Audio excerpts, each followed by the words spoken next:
ښه راغلاست ملګرو. ډاکټر صاحب تاسو نه یو پوښتنه لرم. مهرباني سارق صاحب. مننه.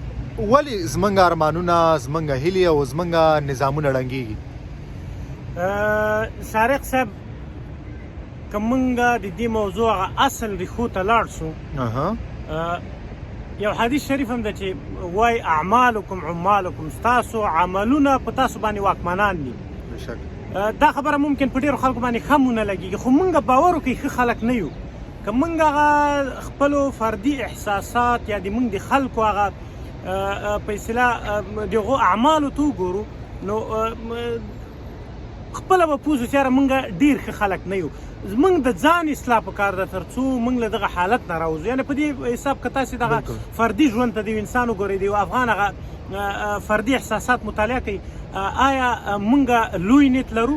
آیا موږ مثبت فکر لرو؟ آیا موږ په یو بل باندې لورینه لرو؟ آیا موږ داسې یو مثبت کار کوو چې هغه ټولنې په خیر باندې تمام شي؟ آیا موږ خودخواه نه یو؟ آیا موږ د نورو په اړه منافقانه چلند نه کوو؟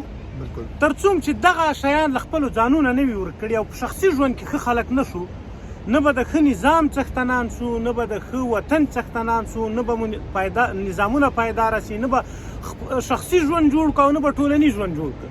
همدغسې به یې تباهي لپاره په لور باندې روان یو. نو اساسا اول په خپل ځان باندې کار کول پکار دي تر څو یو ښه انسان له ځانونه جوړ کړو.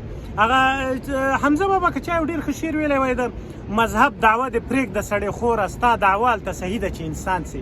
په رښتیا معنی یو ښه انسان چې د بل چا د ځورولو باعث ونه ګرځي. یعنې یو څوک دی چې ویني هغه په تا باندې ډاډه سي، داسې فکر وکړي چې زه یو ښه انسان سره مخ شوم او ما به له دغه مشکل نه وباسي، او داسې نه چې له تا نه ویره او ډار پیدا کړي. کله چې یو انسان نه مو ویره او ډار پیدا کړه، یا ته د دې باعث چې یو بل څوک وډار کړې، په دې پوه شه چې ته ډېر مردار انسان یې. بالکل.